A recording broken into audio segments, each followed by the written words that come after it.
తెలంగాణలో తొలి ఖరీఫ్ సాగుకు సిద్ధమైంది మెదక్ జిల్లా యంత్రాంగం. జిల్లా వ్యాప్తంగా 5,36,136 హెక్టార్లలో పంటల సాగుకు అవసరమైన విత్తనాలు, యూరియా ఇప్పటికే రెడీ అయ్యాయి. పత్తి, మొక్కజొన్న, వరి పంటలు వేసేందుకు రైతులు ఏర్పాట్లు చేసుకుంటున్నారు.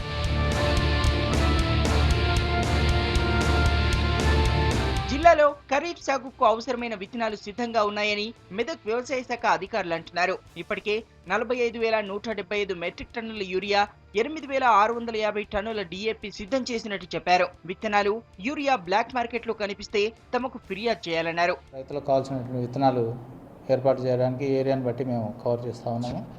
వరి సుమారుగా మనకి గత సంవత్సరం 81,000 హెక్టార్లు కల్టివేషన్ అయింది. ఈ సంవత్సరం మనం ఇంకా ఎక్కువ పెరగవచ్చు అనే ఉద్దేశంతో 1,30,000 హెక్టార్ల వరకు చూసి దానికి అలాట్ చేసాం, సీడు క్యాలిక్యులేట్ చేసాం.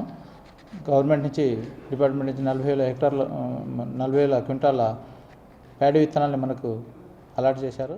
అకాల వర్షాలతో ఇబ్బంది పడ్డ రైతులు ఇప్పుడు ఖరీఫ్ పై ఆశాభావంతో ఉన్నారు. అధికారులు అందిస్తున్న సాయంతో ఖరీఫ్ కు రెడీ అయ్యామంటున్నారు. ఇక్కడ దుక్కులు అన్ని రెడీ చేసుకున్నాం, విత్తనాలు తెచ్చుకున్నాం. మాకు వర్షం లేక విత్తనాలు వేయలేదు. వర్షం పడితే విత్తనాలు వేసుకుంటాము.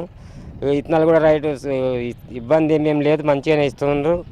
జర మందు వేసే మందే జర ఇబ్బంది అయితే దొరుకుతున్నది. చేనులన్నీ దున్ను రెడీ పెట్టుకున్నాం.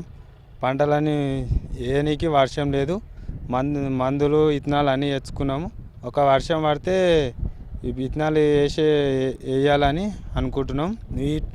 ఇంతకుముందు పోయిన సంవత్సరం ఈ పాటగాలు వేసేసినాం. ఇప్పుడు వర్షాలు లేక జర ఇబ్బంది ఉన్నది. నైరుతి రుతుపవనాలు ఆలస్యం కావడంతో ఓవైపు రైతుల్లో ఆందోళన నెలకొన్న, మరోవైపు ఇవాళ్ళో రేపో చినుకు పడుతుందన్న ఆశ కనిపిస్తోంది. దీంతో మెదక్ జిల్లా రైతాంగం ఖరీఫ్ సాగుకు ఆశగా ఎదురు చూస్తోంది.